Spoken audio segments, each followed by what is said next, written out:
So as promised, we did complete our video for my dad's celebration of life. Originally we had planned on doing it live, but we had some internet issues which required us to do a lot of filming and photo taking while we were at the event.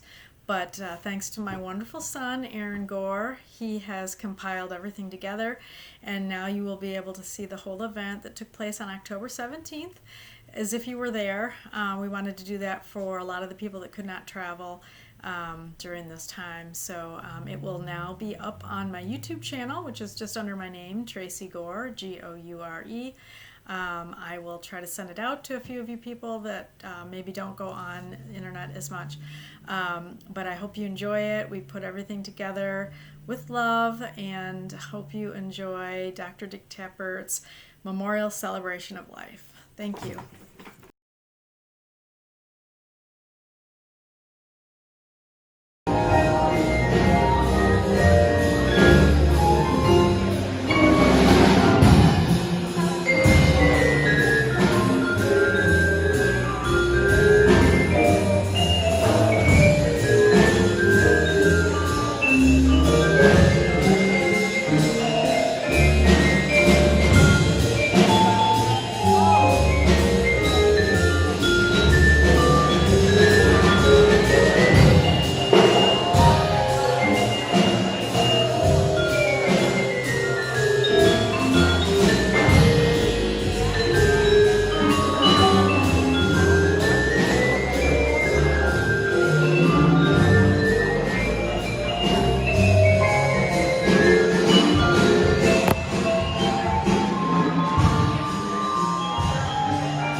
For everyone who doesn't know me, I'm Grandpa Dick, as I call him, Dr. Dick. I was his first grandson, the very first one. What an accomplishment, right? I have just one little thing that he said to me one time that I wrote down here in my phone, and it said, "Dan boy, you are by far my favorite grandson." And that was all it was. Unequivocally his favorite. So I'm his first and favorite. But my grandpa and I, over the past few years, as I got into my teenage years, we built a much stronger relationship than I had with him growing up. He was a very interesting person. For those of you who knew him, he was very intelligent, and he was a little weird sometimes, but we were really close. He taught me a lot of things that I cherish to this day, one of them being my appreciation for jazz music that I still hold very close. Whenever I listen to jazz, even before he passed, it's always made me think of my grandpa. And I'm going to miss him, and as Uncle Kirk said, he lived a very interesting and great, long life, and he's going to be sincerely missed, and we love him. And I think that guy behind you. My 6-year-old Matthew. Yeah. Cuckoo Banana. Yeah, he takes after him for sure. Okay, I wasn't going to say anything just because, well, this says it all. How loved Dick was. All the friends and family and musicians and how wonderful it is that you're all here. And I did want to thank everyone that has helped with this, because we couldn't do it alone, and you made it so special. You know, all of the photos, Tracy and Dana and everyone that helped, that's wonderful. But I have to tell you that I've known Dick for a long time. I used to work for him when I was about 20 years old, and so I know many of these eras or chapters of his life, and it's just so wonderful to see all this in the videos and in the photos, and I just want to tell you, he's the love of my life, and so wonderful, and I'm gonna miss him so much, and yet he's in a better place, and he's not suffering, and he was suffering towards the end, and I know that many of you know that, but it's still not easy to let him go. But he was such a cool guy, and one of the things that I loved so much was we played music together. So even when he wasn't out playing gigs, he had the vibes at home, he had a piano at home. He would change the key so that I could sing, but I loved to sing, and so he would change it so that I could sing in that key, and we'd have a great time. I mean, for the 12 years we were married, you know, many of those years we'd play music, and I'll never forget that, you know. His music will always linger in my heart, and love you, Dick Tapert. But I gotta tell you something funny. So probably about, maybe, it was in the last year, and for those of you that know me, before, you know, I was with Dick, I mean, I like country music. Always loved jazz, but I like country music, and I used to have horses, and I kind of, well, anyway, so one day I was cleaning house, and I had country music on, and Dick walked out, and he said, "I never thought I would hear country music in my house." And I said, "Dick, you married a cowgirl." And he just was like, oh. So anyhow, but one of the things we would love for you to do is, there's sticky notes on the table, and if you didn't get the drift of why there's that board with the sticky notes, is, you know, the thinker, Dick, that photo of him. We'd like to know your thoughts on Dick. If you know Dick, if you remember something fun or sweet or whatever, we'd love to hear it. So write it on a sticky note, put it on the parking lot there, and a couple of them is when Dick was really sick and then he ended up in the hospital. I got a chance to talk to his siblings, and they're all over the country and the world. So Maggie in Switzerland, and Julie in Portland, Oregon, and John's in Seattle, and Bill's in New York, and so they would call me and tell me stories about their childhood with Dick, and what a good brother he was. And so Bill was very emotional when he would talk to me. He's in Manhattan, and he's this big Wall Street guy, and but he would like break down on the phone, and he said, Dick used to say, Bill, you want to go get some salty peanuts? And Dick would ride him on the handlebars of his bike down to the gas station, put a penny in the machine, and get a handful of salty peanuts. And so we're talking a lot of years ago. Anyhow, he said, but Dick taught me how to eat a hot dog. And I said, oh? And he said, well, yeah. He said, our dad was a doctor, and we weren't allowed to have junk food in our house, so I never had a hot dog. And Dick bought me a hot dog. We were at like some sort of a carnival or something. Dick bought him a hot dog, and he said, I picked it up, and I ate it like a sandwich, and took a bite out of the middle, And Dick said, no, that's not how you eat a hot dog. And he showed him, he turned it around, you start at the one end. And so I told this to Julie out in Portland, and Julie said, yeah, Dick would know about hot dogs because Dick was the older brother, and Dick had never had a hot dog until he was 7. And that's all he wanted for Christmas, was a hot dog and a bun. Or maybe he wanted more, but that was big on the list. And so there are pictures somewhere in the Tapert family, we're not sure who has them, but of Dick eating a hot dog on Christmas morning. So I just want to share some fun things about the Tapert family, and I feel very fortunate to be part of this family. Love you all. Well, regarding Dick's passing, in memory of Dick, Dr. Dick and I had a personal friendship along with his music. We did music together with my group and his group. I was fortunate to be close friends with him. Not too long ago, I saw Dr. Dick and spent time talking with him, catch-up conversation and music. I'm so glad that we met and developed a friendship together. I will miss him greatly, his smile and his vibes playing. Grace, if there's any way I can help you through this tough time, I'm here to help. Dr. Dick will never be forgotten by me. Stay safe, stay well, Grace, through these tough times. Sincerely, Jerry McKenzie, great drummer here in town. Thank you so much. All right, I also did not plan on saying anything because I don't have anything prepared, but I did the eulogy at both my mom's and my brother's and my grandma's, and I thought, I'm not going to do that, this is a party, but I feel like I got to say something. So obviously my dad was a great, great man.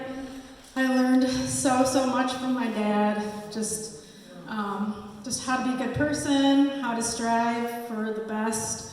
That was one thing he always instilled in us, don't do anything just halfway, do it all the way if you're gonna do it. So I think that made me the person that I am today, but just sort of following his footsteps. I didn't go to medicine, but I went to law, and I did also work for my dad for about 16 years during the summers. He let me work there, and when I wasn't working there, I was working at one of his friends' t-shirt place. But, and I think also he instilled into me the creativity, because we did fun things like he would take some of our toys and incorporate them into some of these crazy paintings that you see out here. Some of the ones we had in our house before had like little choo-choo trains or little dolly mirrors, and like I'd wonder where my little mirror went to my set, and it was in his painting, And we actually made a entire train set on top of one of my mom's card tables. We built a paper mache tunnel, and we had all kinds of crazy stuff. And my kids will tell you, I love to do their school projects. I think I got that from my dad because we were always building things, and I got great grades on my kids' school projects. And that's kind of like, this is my last big school project here, all that art stuff that I put together because, that was just, it's been instilled in me from my dad. And, I just thank him for all of that, and also for, as he was, laying there in his sick bed, try to tell him these things and tell him that, don't worry about us because you've taught us everything we need to know about health, life. And I didn't want to cry, but everything. So I thank you, Daddy. And I thank all of you for coming. Like Grace said, thank all the helpers. We couldn't do it without it. Special thanks to my friend Mary Kay and also Michelle, who just showed up on my doorstep yesterday. And I said, hey, guess what? We're making photo boards. You're helping. And she said, okay. And Mary Kay was here all night helping me put these crazy displays up. And just all these helpers that are working on the food and having this great facility. I just thank you all and enjoy the rest of the music. Thank you.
Have you heard that Minnie's in the money? Take my word that Minnie's in the money. She hasn't got a guy who's got a diamond mine, but she's no welder on the old assembly line. So bless her, yes sir, Minnie's in the money. Minnie's in the money, that's fine. She's helping Uncle Sam to keep it. I'll light the fire. You place the flowers in the vase that you bought today. Staring at the fire for hours and hours while I listen to you play your love songs all night long. For me, only for me.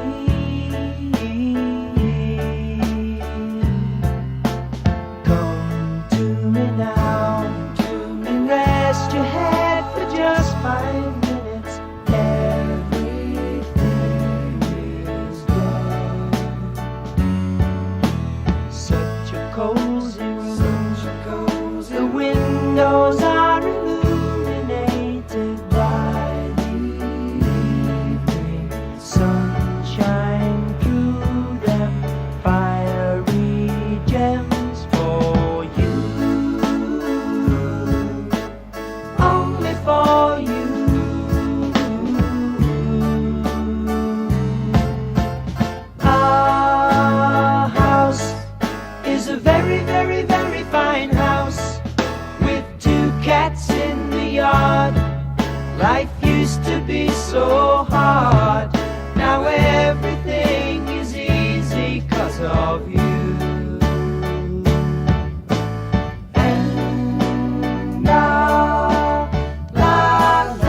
used to be so hard.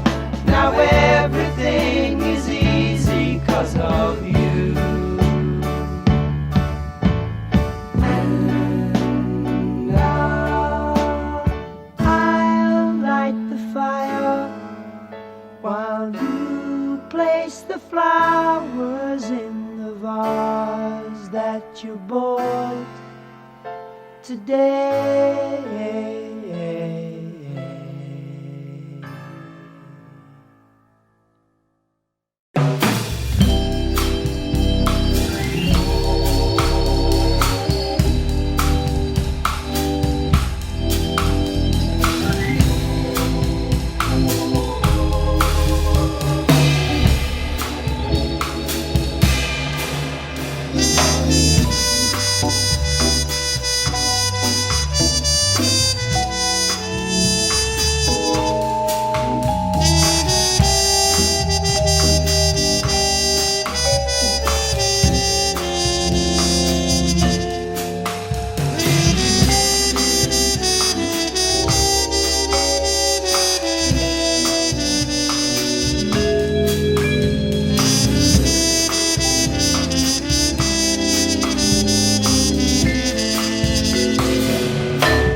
Night and day,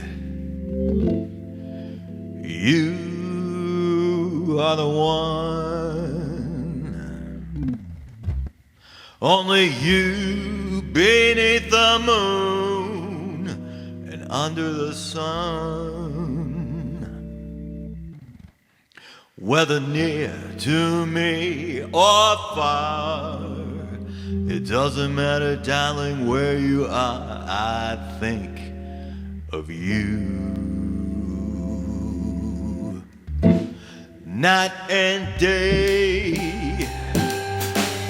day and night, why is it so? This feeling, it follows me wherever I go. Whether near to me or far, it doesn't matter, darling, where you are, I think of you. Night and day, day and night, under the hide of me, there's an oh, such a hungry yearning deep inside of me. And that torment won't be through until you let me make sweet love to you.